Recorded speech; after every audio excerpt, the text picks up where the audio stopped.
신약 성경, 특히 예수님의 발자취가 기록되어 있는 사복음서에는 예수님과 가장 가까이에 있는 사람들이 자주 등장합니다. 바로 제자들이죠. 예수님과 함께 먹고 마시며 예수님과 늘 함께 동행한 제자들의 이름만큼이나 또한 사복음서에는 많이 등장하는 또 다른 무리의 사람들이 있습니다. 바로 바리새인이라고 하는 사람들입니다. 오늘 우리가 읽은 본문의 말씀 가운데 이 세대의 사람이라고 하는 것은 지금 예수님과 같은 시대를 살아가는 모든 사람들을 다 포함하는 말이 아닙니다.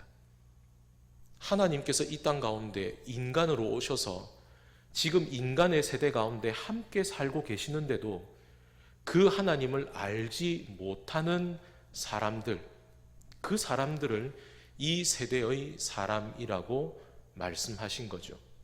그리고 그들의 가장 대표적인 예가 바로 바리새인들입니다. 그래서 신약 성경 가운데 바리새인들에 대한 기록은 좋은 내용보다는 그렇지 않은 경우가 훨씬 더 많습니다. 우리에게도 바리새인 하면 그들에 대해서 좋은 이야기보다는 그들에 대해서 안타까운 기억들이 더 많죠. 어떻게 그 사람들은 그렇게 악할 수 있을까? 어떻게 바리새인들은 예수님을 따르지 않고 예수님을 십자가에 못 박아 죽이는 일에 앞장섰을까? 그러나 우리가 바리새인들에 대해서 이렇게 기억하고 있을 때 우리는 우리 스스로에게 이렇게 한번 질문해 볼 필요가 있습니다. 바리새인은 도대체 어떤 사람들일까? 그리고 우리는 바리새인에 대해서 얼마나 많이 알고 있을까? 여러분이 알고 계시는 것처럼 구약과 신약 사이에는 약 400여 년의 비워진 역사가 있죠. 중간사라고 하는 것을 제가 일전에 말씀드린 적이 있습니다. 바벨론 이후에 페르시아를 무너뜨리고 권력의 정점에 선 알렉산더 대왕은 곧이어서 예루살렘으로 진격합니다. 그러나 그는 예루살렘을 무너뜨리지 않습니다. 그가 정복 전쟁을 할 때 하루는 그의 꿈에 한 사람이 나타납니다. 그를 환대하면서 그를 맞이하는 독특한 복장의 옷을 입은 사람. 그리고 알렉산더 대왕은 예루살렘으로 들어갈 때 예루살렘에서 가장 먼저 나와 그를 환대하는 대제사장을 보고 깜짝 놀랍니다. 자기가 꿈에서 보았던 그 복장의 사람이 바로 대제사장이 입고 있는 예복과 똑같은 옷이었기 때문입니다. 그래서 알렉산더 대왕은 이스라엘에 대해서 관용을 베풉니다. 자율권을 주지요. 그러나 알렉산더 대왕은 이스라엘 사람들의 마음속에 보이지 않는 가장 강력한 무기를 던져놓고 갑니다. 바로 문화라는 겁니다. 그 당시에 유대인들이 경험해 보지 못했던 아주 발달한 문물 그리고 인본주의적인 문화는 하나님만을 바라보고 살아가는 이스라엘 사람들의 마음을 흔들기에 가장 강력한 무기였습니다. 알렉산더 대왕이 죽고 난 다음에 그 권력은 세 개의 왕조로 나뉘어지게 됩니다. 그러나 시간이 지나고 권력의 주인이 바뀌어도 그 권력의 정점에 선 사람들은 하나같이 이스라엘의 믿음을 무너뜨리기 위해서 애씁니다. 바로 유일신 하나님에 대한 신앙을 무너뜨리기 위해서 헬라의 그 인본주의적인 문화를 계속 유대인들에게 전달해 준 거죠. 시간이 지나면서 이 헬라 문화를 둘러싸고 유대인들이 두 패로 나뉘어지게 됩니다. 우리는 신앙의 순결을 지켜야 된다 라고 하는 한 무리와 헬라 문물을 좀 받아들여서 우리 하나님에 대한 이 유대교 신앙을 세계 곳곳으로 퍼뜨리자라고 하는 두 축으로 나뉘어지게 된 거죠. 이때 신앙의 순결을 주장하고 나온 이들이 바로 바리새인입니다. 그리고 유대 땅을 다스리고 있는 황제 안티오쿠스 황제는 이 이스라엘 사람들의 믿음을 무너뜨리고 예루살렘을 그리스의 도시로 바꾸기 위해서 끔찍한 만행을 저지릅니다. 그건 바로 무력으로 예루살렘 성전의 문을 강제로 열고 들어가서 유대인들이 가장 부정하게 여기는 돼지의 배를 갈라다가 하나님 앞에 예배를 드리는 제단 위에서 그 돼지를 번제로 드린 겁니다. 그것도 하나님 앞에 드린 것이 아니라 제우스 신에게 말이죠. 하나님을 예배하는 예루살렘 성전을 그리스 헬라의 제우스 신을 위한 신전으로 바꾸어 버리고, 그때부터 안티오쿠스 황제는 유대인들이 예루살렘 성전에 출입하지 못하게 합니다. 그리고 성경의 필사도 금지시키고 신앙을 지키는 사람들을 박해하고 죽이기 시작합니다. 그런 엄청난 대혼란 속에서 신앙의 순결함을 지키기 위해 모인 사람들이 군대를 만들고 혁명을 일으킵니다. 그리고 이들은 예루살렘 땅에서 외세를 다 몰아냅니다. 실로 수백 년 만에 하스몬 왕가 다스리는 독립국가가 된 거죠. 이스라엘이 독립을 하고 나서 그들이 제일 먼저 한 건 예루살렘 성전을 깨끗하게 재정비하는 겁니다. 그들이 예루살렘 성전을 깨끗하게 새 단장하고 난 다음에 그날을 축하하기 위해서 벌인 절기가 바로 성경에 나오는 수장절입니다. 그렇게 이스라엘이 신앙의 순결함을 지키면서 그들 가운데에서 죽음을 두려워하지 않고 신앙의 순결함을 지켰던 사람들이 유대인들의 정점에 서기 시작합니다. 이 사람들이 바로 바리새인들입니다. 시간이 지나면서 유대를 다스렸던 하스몬 왕가도 점점 타락하게 됩니다. 그리고 이제 이스라엘은 다시 로마라고 하는 거대한 제국에 의해서 집어삼켜지게 되죠. 그리고 여러분들이 잘 아는 헤롯 대왕, 로마의 신임을 얻는 간사하고 교활한 정치인이 유대를 다스리는 왕이 됩니다. 그러나 이 모든 역사적인 시간 가운데에서 바리새인들은 신앙의 순결함을 지키기 위해 자신들의 목숨도 아까워하지 않고 내던진 사람들입니다. 그래서 바리새인들은 유대인들의 마음속에 존경받는 인물로 서 있을 수 있었던 거죠. 그들은 누구보다 의롭게 살고 싶어 했습니다. 예수님께서도 그들의 의에 대해서 이렇게 평가하셨습니다. 우리 마태복음의 말씀을 함께 읽어보겠습니다. 내가 너희에게 이르노니 너희 의가 서기관과 바리새인보다 더 낫지 못하면 결코 천국에 들어가지 못하리라. 아멘. 너희들의 의가 바리새인보다 더 낫지 않으면, 예수께서도 인정하신 거죠. 그들은 의롭게 사는 것만 노력한 게 아니라 하나님의 말씀을 읽고 하나님의 말씀을 외우고 하나님의 말씀대로 살려고 누구보다 애쓴 사람입니다. 그래서 누가복음 18장에는 바리새인의 비유, 바리새인의 기도를 예수께서 이와 같이 비유로 말씀하시죠. 우리 함께 읽어보도록 하겠습니다. 나는 일에 2번씩 금식하고 또 소득의 11조도 드리나이다. 아멘. 그들은 하나님의 율법을 지키며 살아가고 또한 하나님의 율법을 사람들에게 알리고 전도하는 일에도 열심이었습니다. 마태복음에서 예수께서는 이 바리새인들의 외식을 지적하시면서 이들에 대해서 이렇게 말씀하셨습니다. 너희는 교인 한 사람을 얻기 위하여 바다와 육지를 두루 다니다가, 유대교 교인을 얻기 위해서 바다와 육지를 두루 다니면서 열심히 전도한 사람도 바리새인들입니다. 이 바리새인은 절대로 자기 아버지가 바리새인이라고 해서 아들이 자동으로 바리새인이 되지 않습니다. 바리새인이 되기 위해서는 시험을 치러서 합격을 해야 되고 그가 하나님의 율법대로 산다라고 하는 걸 증명을 받아야 됩니다. 그들은 누구보다 하나님 앞에서 선한 삶을 살기 위해 애쓰던 사람들입니다. 그런데 그런 그들이 왜 성경 속에서 그리고 우리의 기억 속에도 예수님을 대적하는 사람들이 되었을까? 우리가 방금 읽었던 누가복음 18장에서의 그 바리새인의 기도 앞부분을 보게 되면 우리는 그 이유를 알 수 있게 됩니다. 우리 함께 읽어보도록 하겠습니다. 또 자기를 의롭다고 믿고 다른 사람을 멸시하는 자들에게 비유로 말씀하시되 두 사람이 기도하러 성전에 올라가니 하나는 바리새인이요 하나는 세리라.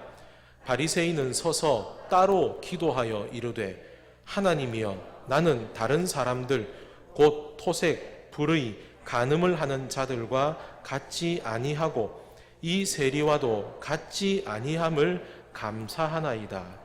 아멘. 여러분 지금 이 바리새인의 표현이 뭡니까? 저는 저 사람과는 다릅니다. 자기 자신을 선하게 살아간다고 생각하면서 나는 다른 사람과는 다르다라고 말하는 그런 영적인 교만. 그 교만이 자신의 삶을 다른 사람과는 구분짓게 한 거죠. 그래서 그들은 세례 요한의 세례를 받기 위해 수많은 사람들이 모여 있는 가운데에서도 그들은 세례를 받지 않았습니다. 왜입니까? 내가 왜 저 세리와 죄인들이 받는 세례를 왜 내가 같이 받아야 되느냐? 아브라함의 자손이고 누구보다 율법을 잘 지키는 내가 왜 저 죄인들 틈에 섞여서 내가 왜 세례 요한의 세례를 받아야 하느냐? 그게 바로 그들이 가지고 있는 생각이었음을 우리는 지난주에 누가복음의 본문을 통해서 함께 보았죠. 세상의 사람들은, 종교를 가진 사람들은 착해야 한다고 말합니다. 그리고 우리는 착하게 살아야 한다고 착각할 때가 많습니다. 죄를 짓는 것의 반대말은 착하게 사는 것이라고 생각합니다. 그러나 여러분, 우리가 신앙을 하는 목적은 착하게 살기 위함이 아닙니다. 하나님을 닮아가기 위해서입니다. 하나님의 뜻을 깨닫기 위해서입니다. 하나님의 마음을 알아서 하나님이 원하시는 삶을 살아가기 위함입니다. 그 속에 선함이 포함되어 있을 뿐입니다. 선하게 살기 위한 바리새인에 대해서 오늘 예수께서는 우리가 읽은 본문 가운데 이와 같이 비유로 말씀하셨습니다. 아이들이 시장의 장터 가운데 모여서 어른들의 모습을 흉내를 냅니다. 결혼식을 하게 되면 결혼식에서 악사들이 나팔을 불고 연주를 합니다. 그러면 결혼식에 참석한 사람들 가운데 남자들이 나와서 춤을 춥니다. 그렇게 남자들이 나와서 춤을 추면서 결혼식이 신랑과 신부만의 기쁨의 날이 아니라 그 자리에 모인 모든 사람들이 함께 기뻐하는 날이 되죠. 장례식이 되면 곡을 전문으로 하는 사람들이 있습니다. 그 곡을 전문으로 하는 사람들이 곡을 하기 시작하면 그 자리에 나와 있는 여인들이 함께 울기 시작합니다. 사랑하는 가족을 떠나보내는 그 사람만 슬퍼하는 게 아니라 그 자리에 모여있는 모든 사람들이 함께 슬퍼한다는 거죠. 그런데 오늘 아이들이 그 결혼식과 장례식을 흉내를 내는데 정작 그 자리 가운데에서 나팔을 불어도 춤을 추지 않고 곡을 해도 울지 않는 아이들이 있다는 겁니다. 여러분, 부모는 자기가 배가 고파도 자식이 배가 부르면 내 배 부른 것보다 더 배부릅니다. 부모는 자식이 아프면 자기가 아픈 것보다 더 아픕니다. 왜입니까? 사랑하기 때문입니다. 그래서 부모는 자식과 함께 웃고 자식과 함께 웁니다. 우리가 누군가를 사랑한다는 것은 그 누군가와 함께 웃고 함께 우는 것을 뜻합니다. 이 땅 가운데 우리를 사랑하셔서 자신의 독생자를 보내신 하나님은 이 땅을 보시면서 슬퍼하셨습니다. 그러나 또한 잃어버린 양을 찾음같이 잃어버린 영혼을 찾으실 때에는 그 누구보다 기뻐하셨습니다. 그러나 오늘 그 하나님께서 이 땅 가운데 오셔서 복음을 선포하시고 하나님의 나라가 이 땅 가운데 임했음에도 바리새인들은 예수님과 함께 기뻐하지도 그리고 예수님과 함께 슬퍼하지도 않았습니다. 하나님의 뜻을 알아가는 신앙의 삶을 살기보다는 그저 자기 자신이 선하게 살아가기를 원하는 자기 중심적인 삶을 살았기 때문입니다. 예수님과 맞선 바리새인은 역설적이게도 하나님을 가장 잘 섬기는 사람들이었습니다. 그러나 그들은 종교인이 되어버렸습니다. 그들은 나쁜 사람들이 아닙니다. 그들은 나쁜 사람이라기보다는 오히려 선한 사람들입니다. 그러나 그들의 선함과 하나님의 마음이 부딪힐 때 그들은 하나님의 마음을 따라가기보다 자기들의 선함을 따라갔던 사람들입니다. 여러분, 오늘 이 바리새인들의 모습을 보면서 어떤 생각이 드십니까? 나는 저렇게 되지 말아야지. 그러나 여러분, 만일 오늘 우리 가운데 신앙생활 참 잘하는 사람이다 라고 칭찬받는 사람이 있다면 어쩌면 그 사람은 어느 누구보다 바리새인에 가장 가까운 사람인지도 모릅니다. 그 누군가를 폄하하는 것이 아닙니다. 우리 모두 다 누구나 바리새인이 될 수 있다는 말입니다. 그렇다면 바리새인이 되지 않으려면 어떻게 해야 합니까? 하나님을 알아가야 합니다. 하나님의 뜻을 깨달아야 합니다. 하나님의 마음을 닮아가야 합니다. 하나님의 눈물이 내 눈물이 되고 하나님의 기쁨이 내 기쁨이 되어야 합니다. 우리는 새벽마다 성경 읽기에 따라서 모여서 말씀을 묵상하고 예배합니다. 어제 우리가 함께 나누었던 마가복음의 내용 가운데에는 이제 예수께서 여리고를 지나서 예루살렘으로 나아가시는 내용이 있습니다. 그 예수님의 뒤를 수많은 사람들이 따라갑니다. 이제 예수님이 이 여리고를 지나서 예루살렘으로 들어가시면 이스라엘의 왕으로 들어가실 거라고 그들은 모두 다 기대하고 따라갑니다. 그러나 정작 그 길을 걸어가시는 예수님에게 그 길은 어떤 길입니까?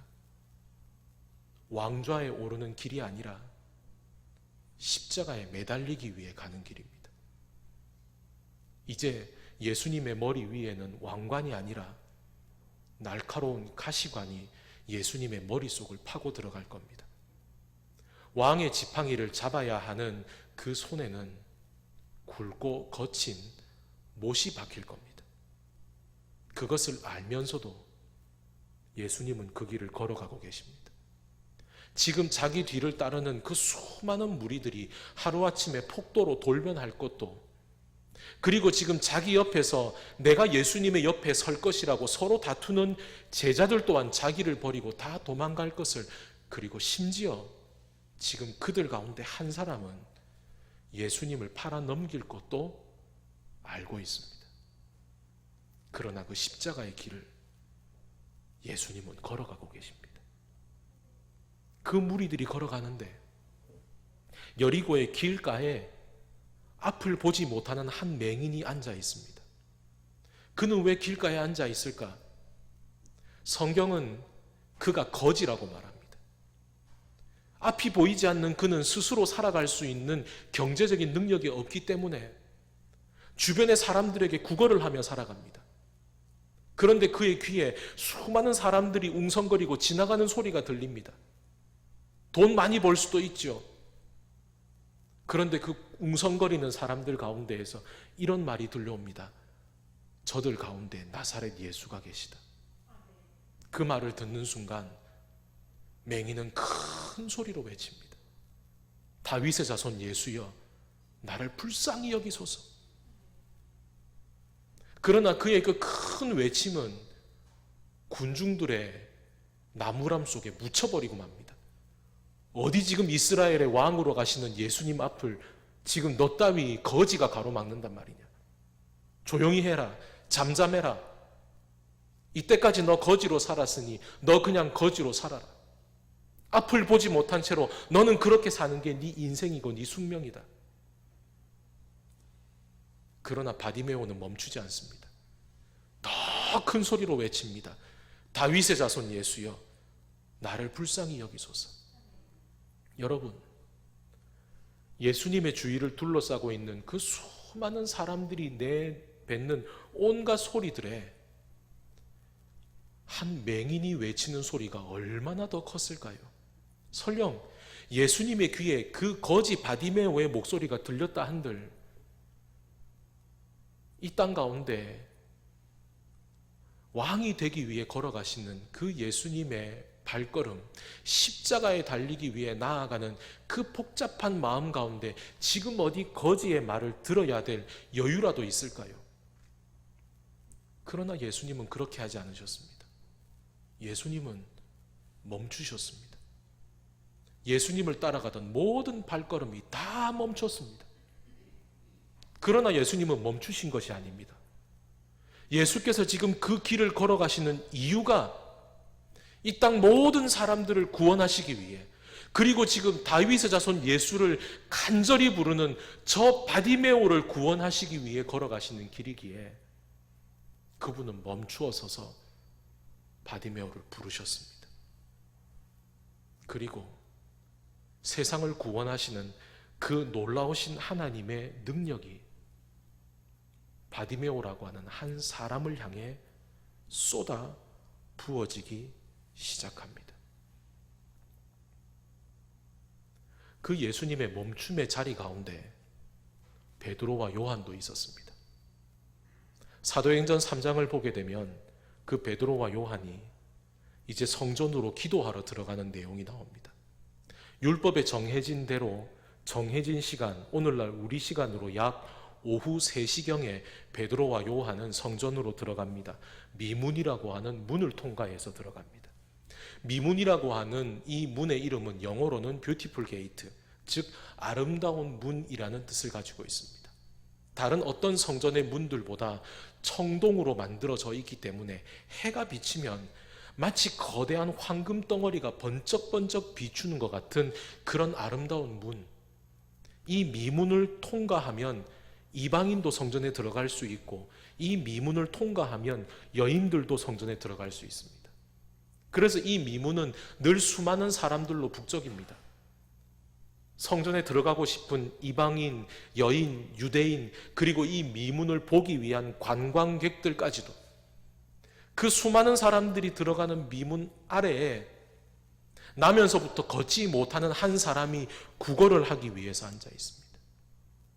왜 그가 성전 문 앞에 앉아 있을까요? 선생님, 이제 성전으로 들어가시기 전에 불쌍한 저에게 적선하십시오. 그럼 하나님이 기뻐하실 겁니다. 동전을 던져 넣은 사람은 성전에 가서 이렇게 기도할 겁니다. 하나님 보셨죠? 저 성전 들어오면서 미문에 앉은 거지한테 저 적선하고 왔습니다. 저 참 착하지요? 그렇게 사람들의 동정심을, 종교심을 자극하며 구걸을 하는 그 거지에게 사도행전 3장 4절은 이렇게 말하고 있습니다. 우리 함께 읽어보도록 하겠습니다. 베드로가 요한과 더불어 주목하여 이르되 우리를 보라 하니. 아멘. 미문을 지나가던 베드로와 요한이 그 거지 앞에 멈춰 섰습니다. 그리고 그를 주목했습니다. 우리가 방금 읽은 이 구절 속에는 한글로는 번역되어 있지 않았지만 그런데라고 하는 단어가 들어가 있습니다. 그런데라는 단어가 들어갔다는 것은 나이 40이 되도록 평생 동안 이 성전 미문에 나와서 구걸을 하던 이 사람에게 이런 일이 한 번도 일어난 적이 없다는 얘기입니다. 자기 중심적인 삶을 살아가는 사람들은 지나가다가 이 거지에게 동전을 던져줄 뿐 이 사람을 바라보기 위해서 멈추었던 적은 없습니다. 성전의 미문의 화려함과 그리고 성전의 제단을 보기 위해 나아가던 사람들 중에 어느 누구도 미문 아래에 앉아 있는 초라한 이 거지를 주목해 보지 않았습니다. 여기서 이 주목하여로 번역되어 있는 헬라어 단어 아테니조라고 하는 단어의 뜻은 마치 성벽에 갈고리가 걸린 것처럼 시선이 거기에 단단히 못 박혔다는 걸 말합니다. 그리고 이 아테니조라는 단어가 사도행전에서 제일 먼저 등장하는 것은 예수님이 하늘로 올라가실 때입니다. 예수께서 하늘로 올라가시고 난 다음에 예수님은 구름 너머로 사라져서 보이지 않게 되었습니다. 그런데도 제자들은 여전히 하늘을 계속 바라봅니다. 예수님이 점이 되어 사라져버린 그 하늘에서 도무지 시선을 떼지 못합니다. 시력이 좋아서입니까? 예수님을 사랑하기 때문입니다. 그때 그들이 하늘을 향해 시선이 고정될 때 사용된 단어가 아테니조입니다. 스데반이 사람들에게 돌에 맞아 이제 죽기 일보 직전입니다. 그런데 그때 스데반은 자기에게 날아온 돌을 본 것이 아니라 그가 하늘을 보았을 때 하나님께서 앉아 계시고 그 곁에 예수 그리스도께서 그를 맞이하기 위해 일어서 계신 것을 봅니다. 그때 스데반이 그 모습을 보았을 때의 단어도 아테니조입니다. 스데반은 그 하늘을 향해 그의 시선이 고정되었습니다. 왜입니까? 누구보다 하나님의 나라를 마음속에 품고 살아가는 사람이었기 때문입니다. 오늘 왜 베드로와 요한이 이 이름도 없는 거지를 향해 그의 시선이 고정되었습니까? 차를 좋아하는 사람은 새 차가 나오면 그 새 차 앞에 멈춰서서 그 새 차를 바라봅니다.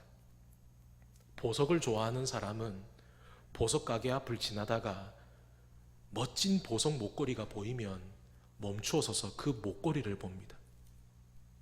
부모는 아무리 바빠도 아이가 부르면 멈춥니다. 부모는 다른 어떤 것을 보는 것보다 아이의 재롱을 보는 것이 가장 즐겁습니다. 사랑하기 때문입니다. 왜 베드로와 요한이 그 거지를 향해 주목합니까? 왜 멈추었습니까?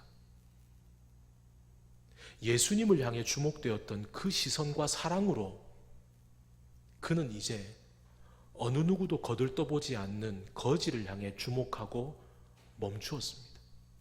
예수께서 가르쳐 주신 기도의 내용처럼 아버지의 뜻이 하늘에서와 같이 땅에서도 이루어지리이다. 그 하나님을 바라보았던 사랑의 눈길로 이 땅 가운데 한 거지를 그가 바라보았습니다. 누구의 마음입니까? 하나님의 마음입니다. 평생 살면서 한 번도 걷지 못한 그를 일으킨 것은 베드로가 그의 오른손을 잡아서 일으켰기 때문이 아닙니다. 베드로가 능력이 있어서가 아닙니다.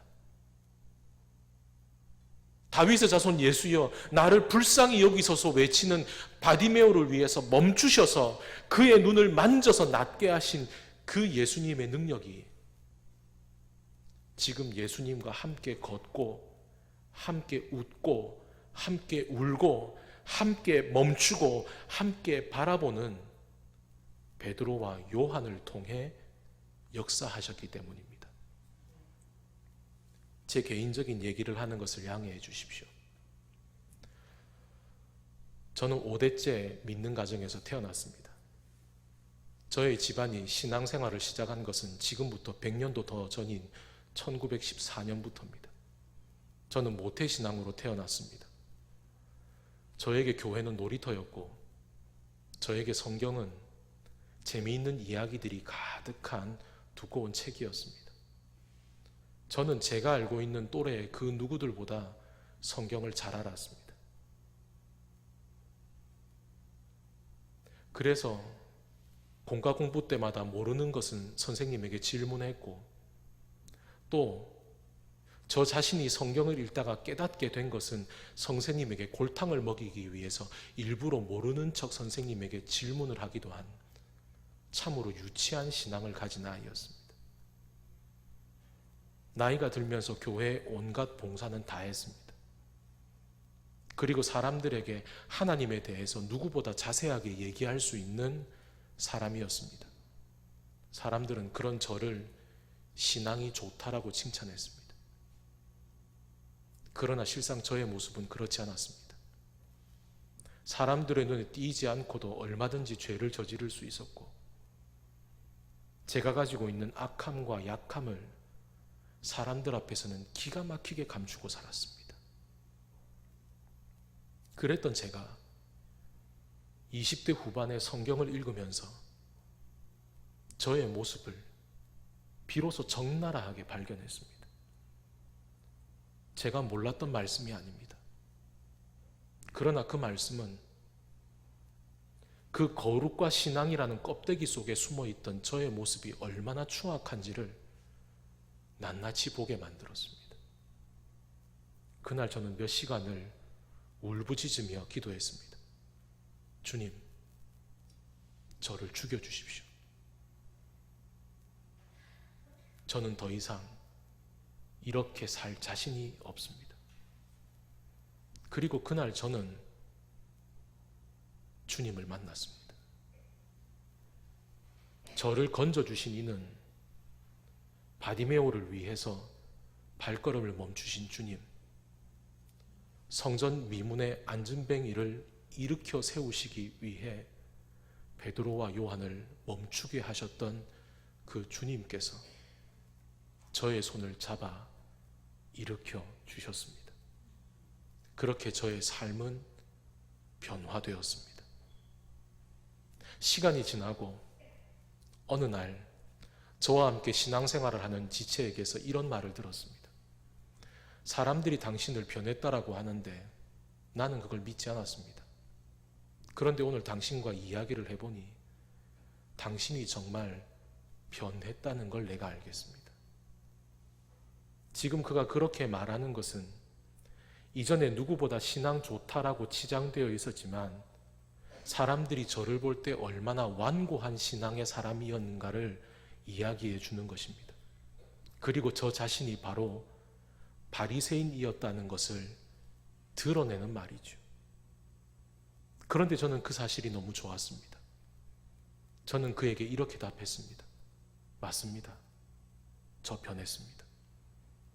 그런데 저를 변하게 하신 것은 바로 하나님이시고 하나님의 말씀이셨습니다. 바리새인으로 살아가는 저의 부끄러운 과거는 이제 주님을 따라 변화된 삶을 살아가는 은혜를 고백하는 통로가 되었던 겁니다.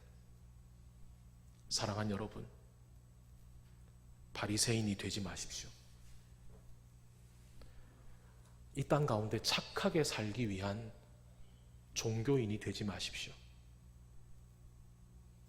하나님의 뜻을 알아가고 하나님의 마음을 닮아가고 하나님을 너무 사랑하기 때문에 하나님과 함께 웃고 하나님과 함께 우는 하나님의 자녀가 되십시오.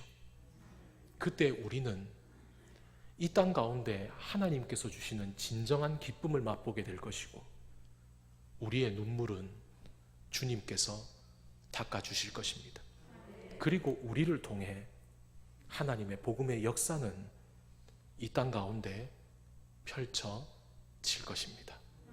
저와 여러분 모두가 이 땅 가운데 21세기의 바리새인이 아니라 주님의 제자로, 주님의 자녀로 살아갈 수 있기를